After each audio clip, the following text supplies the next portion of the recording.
Mas eles querem isso, eu estou dizendo, mas olha, é que o pessoal não está informado, mas desde os anos 50, 60, você tem, circula na esquerda a teoria de que a criminalidade é um forte elemento revolucionário e de que deve ser incentivada. Isso aí está nas obras de Herbert Marcuse, meu Deus do céu. O cara diz isto.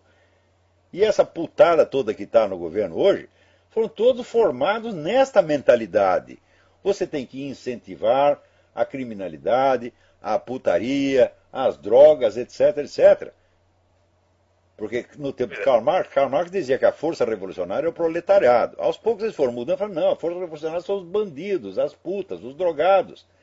Então isso é uma política deliberada de criar uma situação revolucionária.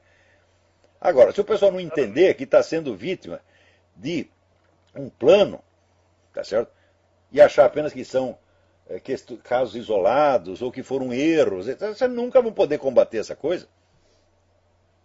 Combater, como eu disse, a legislação, eu diria que ela proíbe você combater, ela impossibilita o trabalho da polícia. Eu sei, mas eu pessoalmente, eu fui testemunha num caso, vamos dizer, de um policial militar que no Brasil num tiroteio matou um traficante, e daí a quadrilha jurou o cara de morte, e o governo não oferecia a menor proteção pro cara. O cara fugiu para cá.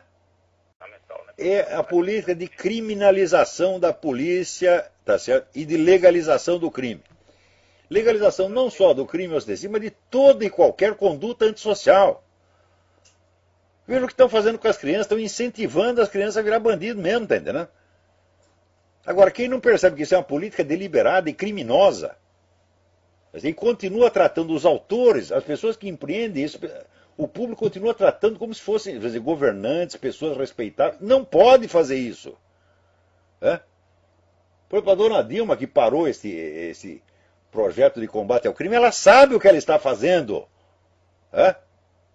Ela deseja a disseminação do crime porque ela mesma é uma criminosa. Ela fez carreira com isso, pô. Vocês não entendem, não? São cegos. Então, dona Dilma, nossa presidente legítima, etc.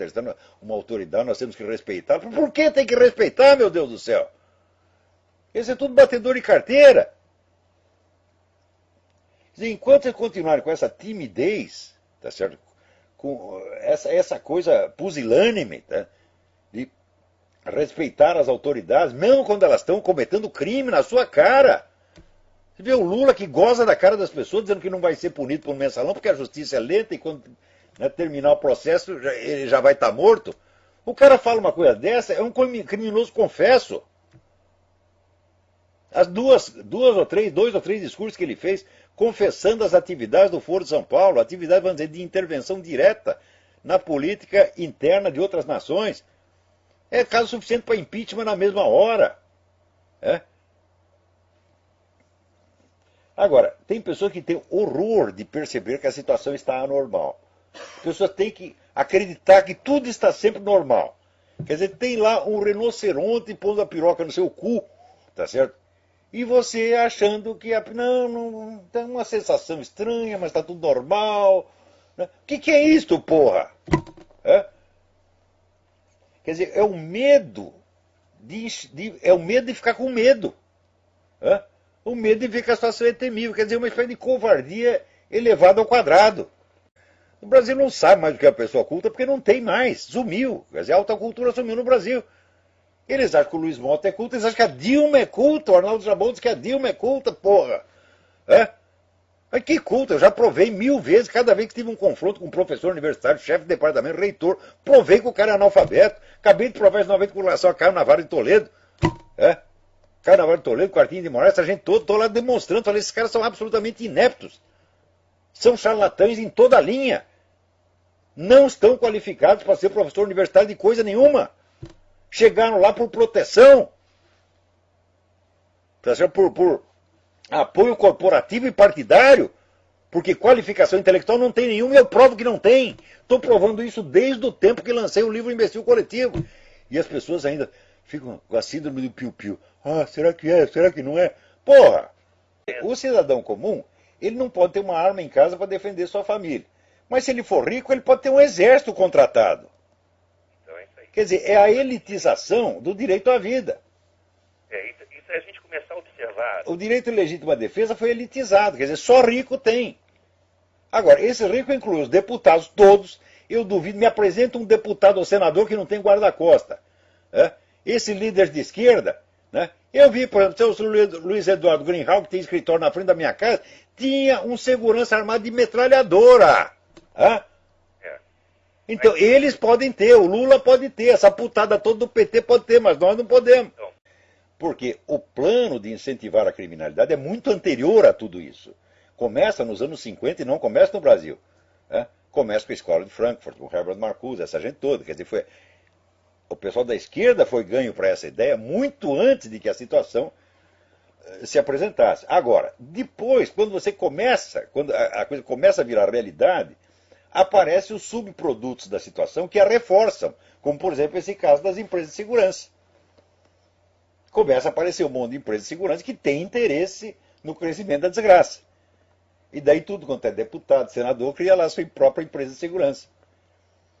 Então, vamos dizer, é uma situação, é uma anormalidade criada em cima de outra normalidade, e assim aí a coisa não para mais. Agora, esse pessoal de Forças Armadas está vendo tudo isso. Eles sabem de tudo isso, mas eles só pensam na sua aposentadoria. É só isso que eles querem. É o que eu disse, é o que virou no Brasil o lema nacional. Meu cu acima de tudo. Então significa o seguinte: Santo Agostinho dizia que o amor ao próximo é a base da sociedade humana. Agora, se cada um só pensa em si, só pensa, não, tem que preservar o meu cu e o resto que se foda, pronto, acabou a sociedade, pô. E acabou a sociedade, você cria uma situação de anarquia onde quem vai ganhar? Os industriais da anarquia, os caras que são, vamos dizer, o movimento revolucionário, que vive disto. Você vê, o movimento revolucionário nunca conseguiu criar uma sociedade próspera. Você olha os países socialistas, estão todos na miséria. Então, eles não conseguem criar uma economia que funcione, mas eles conseguem destruir as economias, e eles vivem disso, pô. Quanto mais anarquia, quanto mais destruição, mais poderosos eles se tornam. Quer dizer, vai fazer pelo menos 200 anos que o pessoal vive disso, e tem gente que ainda não percebeu a constante. Fala, ora, a inteligência humana foi feita para isso, para você perceber, né, distinguir o essencial do acessório, você perceber as constantes, né?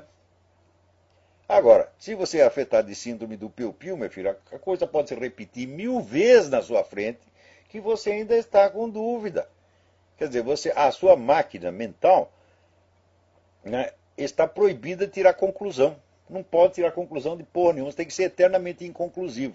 Então, agora, enquanto isso, os seus adversários, seus inimigos já tiraram a conclusão há muito tempo, e a conclusão, meu filho, vai ser no seu cu. Sempre.